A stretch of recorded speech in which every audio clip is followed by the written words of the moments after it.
Hey guys, and welcome back to the Board Pod. This is episode 3. 3? We never thought we'd get here, but here we are. I know, I feel like we were in the ideation stage, probably a little bit too long on this one. Way too long. Yeah. We've been itching at the bit to be here, and here we are. And now you hear the term, like, everyone's got a podcast. Everyone. And it's like the trending, like, topic about podcasts is that everyone's got one, everyone's stopped, like, no more. And then we've gone in the middle of that noise. Hi, guys, we've launched a podcast. I feel like we're further ahead than, like, 50% of podcasts, so apparently not many people get past the first episode. So if you're hearing this, we've made it past 50%. Not that it's a competition. We will continue this until we no longer want to do it, but there you go. Well done. Oh, well, to all those people that have only done one episode, if you liked it, continue it. Yeah. That's my little pep talk to you today. Exactly. How are you feeling? Yeah, I'm feeling good. We just came off the back of a 3-day weekend, actually. Not enforced by the government, but enforced by Vonnimedia, because the team hit their targets, which we'll talk through, or like their Google review targets. Maybe you explain it. Yeah. So I've been asking for 4 years now for us to ask our clients for, if they liked working with us, please leave us a review. We weren't getting anywhere, were we? Really, when we look back. It was kind of like an afterthought. Like, we were just really happy doing the work, but we didn't. We're like Australians, right? Like, we never like to kind of ask for reviews. I don't know. Which, if you're a business owner and you run a business, ask for reviews. Yeah, it is like, we tell this to our clients all the time. Yeah. And also, we're getting a lot of good feedback in emails. So we're like, oh, yeah, we're doing a great job. But you look at our Google review profile and it just was barren. It was like the desert. Yeah. And so I set the team a target. Well, firstly, I said, if you get a Google review from a client, I'll give you a gift voucher just as like an incentive, just to see how it would play out. Wow. They nearly set me broke. It was like a competition at that point, which kicked off.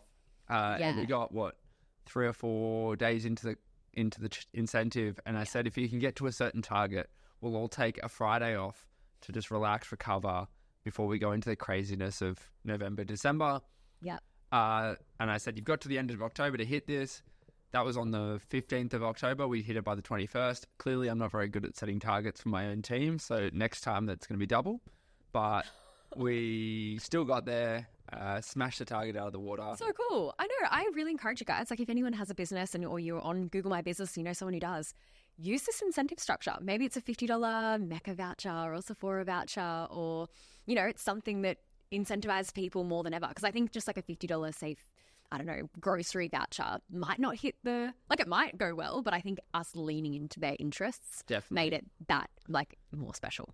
Yeah, it's amazing how little incentives can change behavior so quickly. So it's 4 years of nothing, problem solved in 2 weeks. Yeah. And so now everyone's kind of hounding Sam, being like, what's the next incentive? When are we getting our next day off? I keep saying doing your job, but that's the incentive, but maybe that's a bit too blunt. Well, our Christmas party this year is on a Thursday. Why is that, though? Why are we doing it because there's a client Christmas party on the Friday, and I had a really great time at that client Christmas party. So I want to go back to that client Christmas party.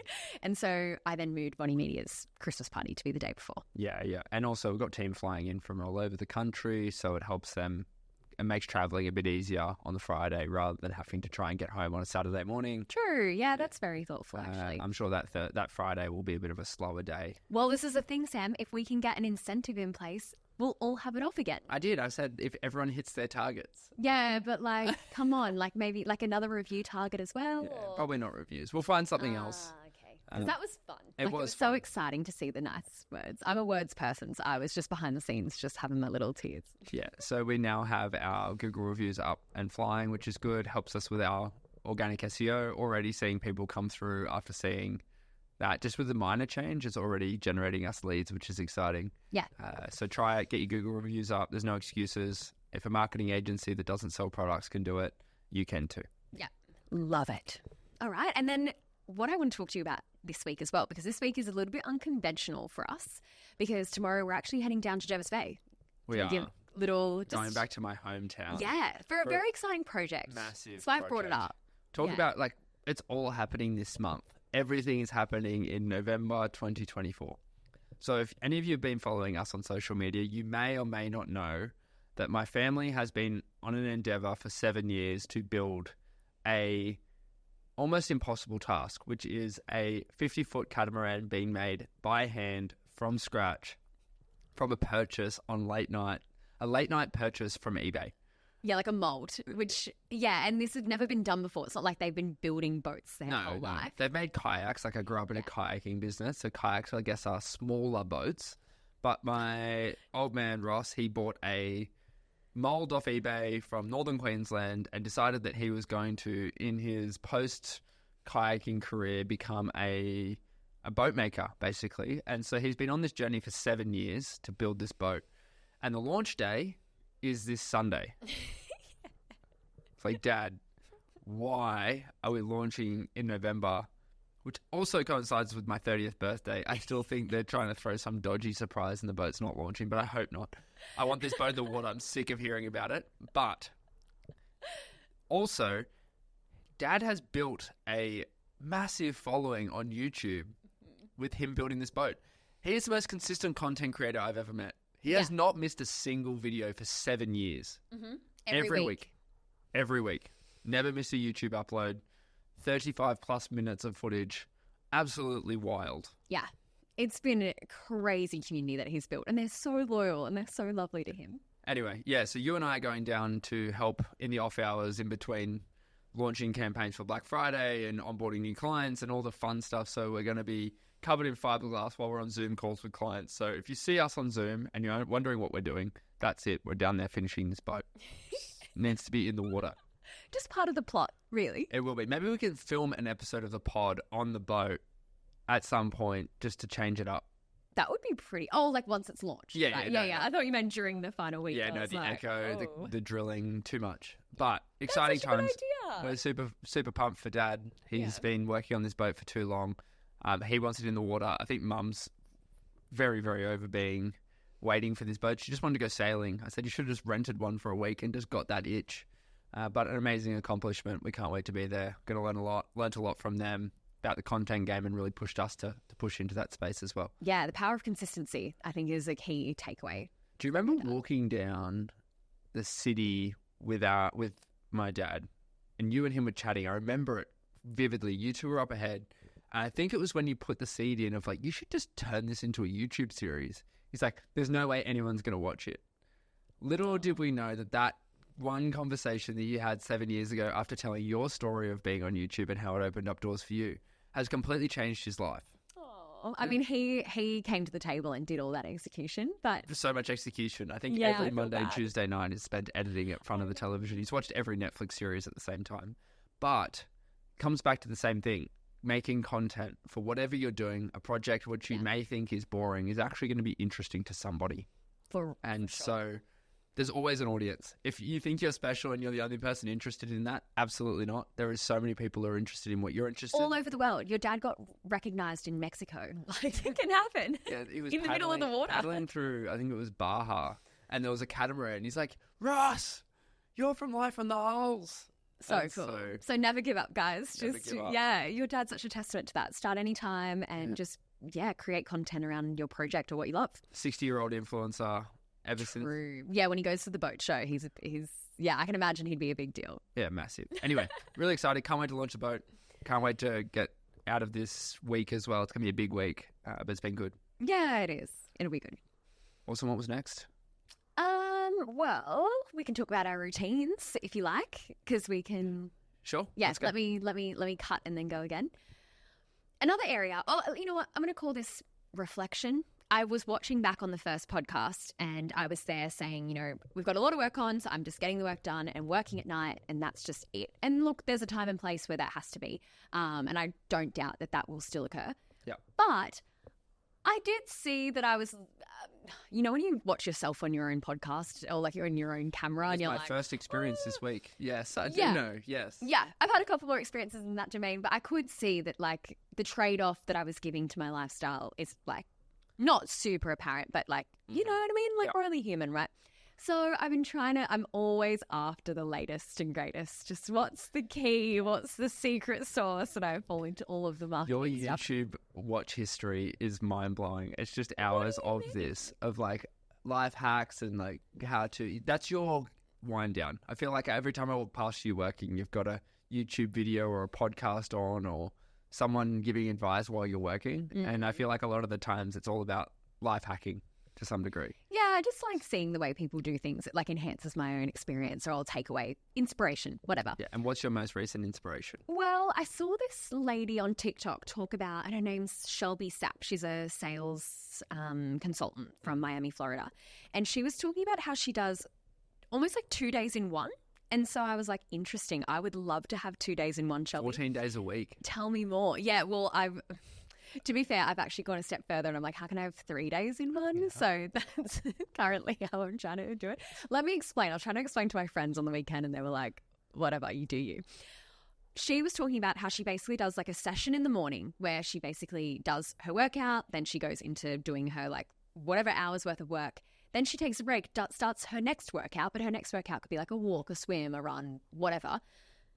And then she goes into her next session. So she's kind of getting like 2 days in the one. Like I like the mindset of that. Yeah. So that I was trying to think of how to optimize that in my own life. And was there a way to get 3 in 1? I have worked out a 3 in 1. So Just shorter days, right?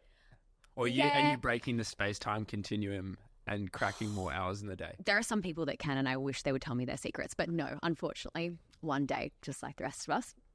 They're going to be done in 3.5 hours slots. I now, when I'm saying this out loud for the world to see, can see how silly this sounds. But hear me out. So let's say you get up, you do a workout, 30 minutes, just like in your house, like no friction. You know what I mean? Like we've done that back to back 2 days in a row. So good. You have it. 2 Done. out of 2. One more day and we're sorted. I know, but I don't want to tell it. Well, I've just told everyone, but I don't want to say it. And the next week I'm like, I've moved on from that, which is I've listened to a new life hack and I've changed my mind. But then you go into your first 3.5 hour slot, which is just like getting that done. Then you take a break and you go do something, make a coffee. Like that's like your mini break time to do some self-care. Then you go into your next 3.5 hour slot, which when I think about it, and everyone's like, yeah, but that's still 1 day. And I'm like, but is it? Because when you think of like a 7.5 hour day, really, like when you think back, you're like, did I work 7.5 hours or did I work like 4? Yeah. You know what I mean? Mm-hmm. So this is where I'm like, you actually get 3 days in one because you do a 3.5 slot, take a break, 3.5 slot, then take a break. And that last break there before your third session is then like your chance to rejuvenate with physical exercise again. So that's when you can do a walk, a swim, a run, yoga, whatever you need to do. And then you go into your last session and you're done. Guys, you're done by 6:30 p.m. Contrarian view. What is going to make you do 3.5 hours of productivity rather than just 2, which if you applied the same ratio of 4.5 versus 7, like how have you overcome that? Or have you just not thought about that part? No, I haven't thought about that in too much detail because this is a very fresh point of view or point of testing. Well, I think you just have to be like, this is my designated time and not have your phone nearby, not, let the coffee jitters start to get you. That can be for your 10 to 10:30 slot. Don't wreck it. Yeah, it's almost like a Pomodoro, which I'm a big fan of as well. Yeah, it's setting like that timer. Just longer. Yeah. Oh, look, do the Pomodoro within the 3.5 hours. Like as in do the 26 minutes, then walk around, have a life for a minute, get back into it. Like whatever takes you to the most likelihood of getting to the 3.5 hours. Yeah. Is anyone listening to this still? All right, we'll revert back and see how you go in a week. And hopefully it's working, but we'll continue to work. It's going to be a segment, my new life hacks. Yeah. Life hacks with Von. Yeah. I'm all here for it, and I'm sure most people are. We're all looking to optimize our lives in some way, shape, or form. Thank you. We'll see how you go. You don't have to start with the 3 days in one. You can start with the 2 days in one. Or like, it's still 1 day. You get it. The people that get it, Yeah. That, again, no matter what niche you're in, a small portion of people will like it no matter what it is. So. Or I could just be that random that no one gets it. No, people get it. Okay. It's not a new... Yeah, it's an opportunity. We'll see how it goes. Just report back. Thanks. Will do. And what else is happening in business? Well, Black Friday is very soon. Yep. There are a lot of brands that have already launched. So just discussing with our brands whether if they've launched or if they're going to launch, if their competitors have launched, whether they should launch. It's like this kind of big kind of topic of decision making that's constantly happening. There's so many views on it. We can do it again. We discussed this in episode 2. Yeah, of course. Early results. What's your early feels? Do you have any early feels of what's happening? Look, I'm starting to see a little bit of the frenzy, but I think I'm seeing Black Friday as a phrase and as a message override frenzy right now. Like people are like almost skipping frenzy and going straight into Black Friday at the time of frenzy, which is Click Frenzy. Which was scheduled for 14th of November, right? 12th. 12th. Yeah, but the 14th is when a lot of brands I've been hearing are due to kind of launch if they're on the bigger side. Yeah. And results relative to previous years? Anything you've heard? It's too early to tell. Okay. We'll revert back next week. I think we'll have a bit more data next week. I need more data across a lot of the different brands and industries, and I don't have that yet. Because early sign-ups are looking strong. Yeah. Like sign-ups to promotions, people are getting used to this hype idea where it's like you get an email list and then you send them the offer later. Like early signals for that are strong. So intent to know. Yeah. But so also the marketing side of it. Consumer side, a lot of people are going, I'm getting hounded by emails already and I know all about it already. So I think that like compounding everyone going early is really reaching the consumer. Yeah. It's definitely earlier than ever. We predicted this. I think we said this on episode 1 that everyone was going early. Oh, yeah, we knew. Yeah. And it's just whether our brands want to do. Like, look, it comes, I'm going to repeat myself from the last podcast, but like inventory is a real thing. Like if you don't have that much inventory, don't go 50% off if you don't need to. You don't have anything like this. Understood. All that comes back and into it, what we do with our brands. Yeah, and Christmas this year, what are you thinking? Because Black Friday is quite late this year. It is. And so that generally, when we've seen that before, what happens is people start buying Christmas gifts at Black Friday, whereas the years when Black Friday is like the 23rd, 24th of November, we tend to get a bigger gifting spike in December. Massive. That like first week of December conversion rate for the right product mix is game changing. Look, I think what we're doing is we're running a little bit in tandem, but a lot of gifting angle based copy and based creative during the Black Friday event. And then still keeping the Black Friday messaging like really fun and dynamic and strong. Yep. But then don't you worry, as soon as Black Friday messaging is finished, Christmas will be here. I'm flipping the gears. It's going green, red, gold. So many colours. I was walking through Miranda Fair, which is near our office, the other day, and I was just watching all the kids running around, like with all the Christmas bauble stores are all out. Maya's got all their big showrooms out. Yeah. There's Christmas decorations through them all. Got me excited. I love that time of year. We also talk about, we wish the year was 11 months. And this is like an opinion that you and I hold, that we would be very happy with the year to end on the 31st of November and we start 30th, sorry. I keep thinking November has 31 days. It doesn't. 30th. Do you know the thing that 30 days has September, April, June and November? Yes, I just forget about the last one. Anyway, 30th of November would be great to be the last day of the year and we start January fresh and December just disappeared. If we moved Christmas somewhere else. Those last 3 weeks of the year are a slog. Oh, they're party time. They are. Coming from the introvert. That's why they're the slog. Yes. Maybe that's what it is. It's the introversion. I think there's a week where we've got a party on the Wednesday, Thursday's our Christmas party, Friday's a client Christmas party, Saturday we're on the island and then out partying. Yeah. Do not expect anything from me for the following 7 days. I am going to be like, I'm like Homer Simpson into the bush. I'm disappearing. It's all good. We've got a great team around us. Yeah, so I'm going to need it. Yeah. So please hold me together. No podcast filming that week. We're filming on that Wednesday morning. I don't care if we have to film 3 episodes in that one session. Oh, Sam, come on. Don't be a party pooper. It's just the month. I'm just joking. I get it. Also, a contrarian view, or not a contrarian view, a life hack for you to add to the portfolio of life hacks while we're on the topic. Every year we take the week before Christmas off, Von and I. And it is the thing that I think saves us every year. And everyone's like, why do you do that? No one else is off. Exactly. It is the week to do all your adult admin. It's also generally a quieter time for us relative to... Yeah, well, shipping cutoffs happen for a lot of our e-com brands. And then, people are wrapping finance clients get quieter. Yeah. Like businesses they're just so head down finishing their work. They're not really looking to market or do anything. It's just close off the year so everyone can have a great Christmas break. And if you're not listening from Australia, Australian economy just shuts down from like the 24th of December through to the 6th. You're missing Boxing Day. Oh yeah, there's retail a little bit for Boxing Day, but it's not like the States where it's like back on the 26th. Almost every business in Australia shuts down from Christmas to New Year's, except retail. Everyone goes on holidays. It's our summer break. Except tourism, which you grew up in. Tourism, yeah, actually, that's another conversation. Christmas time meant peak time for us and January, but majority of the world, except for where you're traveling to, everyone goes on holidays, takes their family away. Kids are away for 6 weeks. It's like our summer break. But take that week before Christmas. You'll thank yourself. It's the best week of the year. You can just enjoy your life. Yeah, and you get like the compounding effects. Sorry to interrupt you. You get the compounding effects of then like the public holidays. So like if you're employee side, like the benefits of then all of the Christmas Eve, Christmas Day, Boxing Day, like all of that off. And then Yeah, you can get a really long It's like a extended good, holiday. yeah, it's like a good extended time for you to actually get some good rest and recovery. Yeah, I remember there was a few Christmases where we worked all the way up till Christmas Eve, Yeah. you and I, Yeah. and we were just sick for the full week between Christmas and New Year's. Yeah, it was during COVID times, though, where we would just like get COVID conveniently. But yeah, I know what you mean. Years, I remember always working up till that date and just getting sick over Christmas. And like now, when we take that week, we recover, and by Christmas Day, we're actually we're coherent.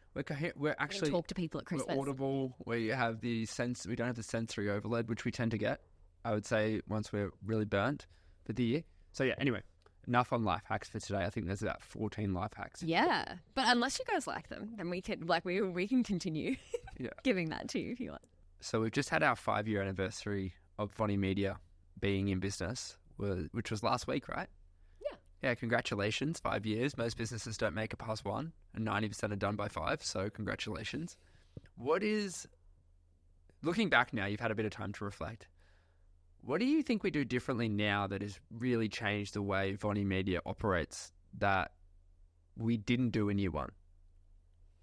Oh, I mean, year 1, it was me and maybe a few different key operators in the business, but there wasn't a layer of management it was always everyone reported to me, and then they all just did like their independent work and like good operators. So like I'm happy that in that first year I saw the value in just like getting the most out of the operations as possible. And by operations, I just mean day-to-day execution. That was my priority: fulfill everything that we bring in. Yeah. And so, but what I think's been the biggest change and what I love seeing now is now people working through people. And I think in order for you to get beyond a freelancer or, an early kind of, 7-figure brand, to get to that next level, you need to work through people because at least with our business model, like we're not a SaaS product where you create the product and then you get incremental value off subscriptions. Like we are based off labor, work and cost and those economics.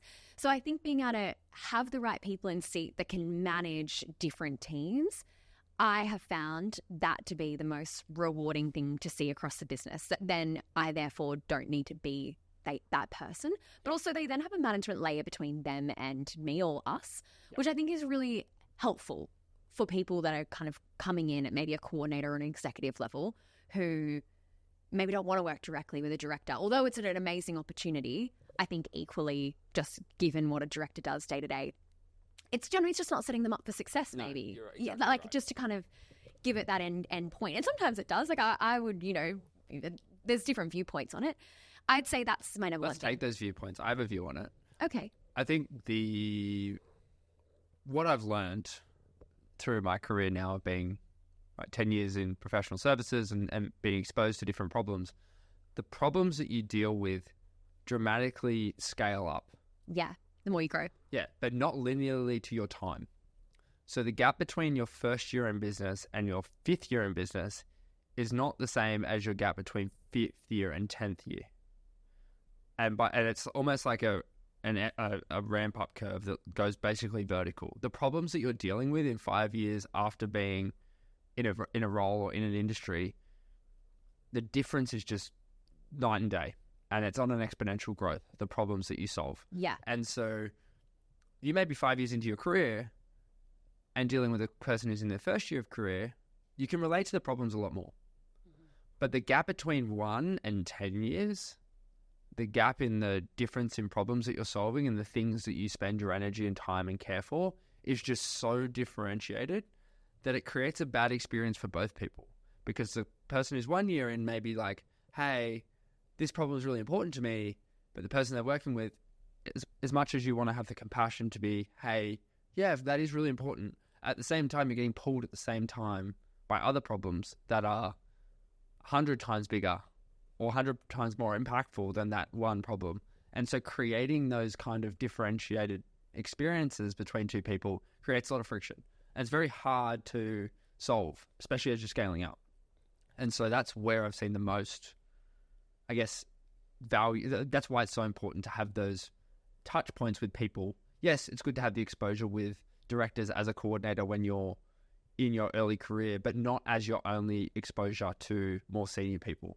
If you don't have that layer in between, it can feel overwhelming. You don't feel like you get the support, and it's a very challenging setup. So it's good to get a little bit of exposure, but if it's your only exposure, I don't think it's setting that person up for success. Thoughts? Yeah, I mean, I agree. I guess it also comes down to the type of director that they are and the size of the organisation, because I can see where, and I've seen it play out where there's been coordinators working directly with like the founder or the director, but because it's just the two of them or there's three of them, like it's awesome, right? Like it's such a good opportunity. But where I think the complexities lie is when the complexity is there on the director's side with the amount that they have to manage and take on. And that's when obviously all of that starts to potentially play out. Yeah, especially if you're building an organisation, not just a small team. Yeah. I've seen this, like I've worked with organisations with 400,000 people and people who have teams of 10,000 people reporting to them. Yes, it's important that they can have a one-to-one relationship with people regardless of levels, and what is really important. But if they spend their whole day, if they're running a 10,000 person organisation, working on the one-to-one relationships with their most junior employees, no one's going to succeed there. At least that's my... Or at least like when you do just set the time and the boundary around it, because you do want to obviously where you can, maybe not at 400,000 staff, but at, a team of our size, there should be no reason why you can't introduce skip levels or just different points where you can be in their life. Yeah, we have skip levels, which I love. It's my favorite meeting of the month. It's like my favorite time having the skip levels, because you get the nuts and bolts. Like you probably had the nuts and bolts in your first year of like every little nut and bolt that got tightened or fitted to the machine, you had a touch point on. Do you feel that way now, 5 years in? I still see trends of me in all of the documents or like whatever gets come to life. But it's been great. There's people who've brought in outsider knowledge now that like the answers then no. Like there's been cool slide deck ideas or like that I've never crafted. Like sure, I've got the bones of the brand, but they've made it their own, and the information that they craft is their own. But it is always nice when you see like a part of your brain then disseminated in different ways as well. I get a lot of joy seeing the growth of people through that leadership, I guess. I don't know how else to call it. Maybe not leadership, just they've gotten inspired. Something I learned in business school was be aware of your blast radius when you say things. I know, you always tell me this. And so I guess, you'll say one thing in a meeting to someone, and as you get more senior, you have to be really careful of what you say, because that will ripple down 5 to 10 people, and it will take a month, and then you'll see something come back up off a offhanded comment that you made, and it will come back and someone's to spend a month worth of work doing the work associated with that offhanded comment that you were maybe just sensing the room and not actually didn't hold a strong belief on. So having a good understanding of how big your blast radius is, I think something we'll need to be more careful about if we build this team out further and grow our business. Like what do we say in what meetings to who, and also making sure we clarify ourselves, like, hey, I do not expect you to action that thought, or hey, I do want you to action that thought, come back to me in 2 weeks with a response, or a week or a day. Anyway, interesting. I saw something the other day from the first year of our business. We were working through a proposal for a client that we did a shoot for in the first year of our trade, and seeing how we did proposals in year one. Wow, we've come a long way. It wasn't that bad. It was wild how much admin our team used to do. We didn't know any better. No, exactly. It's just one of those moments. Like, what's right. the difference between 1 year and 5 years? Automation versus, a Pages document, which is like a Word document. And, just always had mistakes. So many. And also, the team would spend days doing that every month that no longer have to be done. Yeah. Isn't that amazing? Yeah, it is. It just allows us to focus on the good stuff, really. Having the team focus more than 5% on admin. Pay for the softwares. Yeah, agree. Like, subscriptions are worth it, as long as you keep an eye on it. Jacob showed us just before we walked in here some of the tools we're using to edit this podcast, and wow, what used to take days takes, 10 minutes? So cool. And I feel like we're at the forefront of AI. We've been around it for a long time now, AI, because all of our platforms that we work with are the most sophisticated AI platforms in the world and have been for 5 to 10 years now. They've been running and building these algorithms that chase customers around the internet. I feel like consumers and businesses are now getting their handle on their own AIs with editing or document creation or proofreading, all these tools. and people always ask me, do you use AI in your business? I'm like, yeah, of course, every day. I'm like, oh, how? Like, tell me about your software. I'm like, the product we sell is using AI. We've just become so desensitized to it, which is what I think business will be in 5 years from now. All these AI tools will just become so integrated into our business, we won't even think of them as cool and exciting. Just like the tech platforms that we now use every day that replaced our pages documents we used to spend 5 days writing. And so I'm excited to see how fast we get. I think we're going to get faster and faster, and we have to. And it keeps the cost down for our customers. Like, it shouldn't take, and I think we position ourselves that way as well. We're quite affordable relative to what I see in the market and our competitors, because we're new to market, we adopt quickly, we use these tools more effectively, and we don't have massive admin overheads. Anyway, that's my hot take from the last 5 years. Well, no, it was good. Definitely good, diverse viewpoints, and I just can't believe that we're 5 years in. Yeah. It's been a crazy journey. Cool. All right, let's wrap this podcast up. That was episode 3. Thank you for listening to the Board Podcast. Hope you're enjoying it, and please subscribe to YouTube and follow us on Spotify. It means the world. It stops you having to go digging for it, so please follow. Sounds good. Thank you, guys. We'll see you next time. Bye.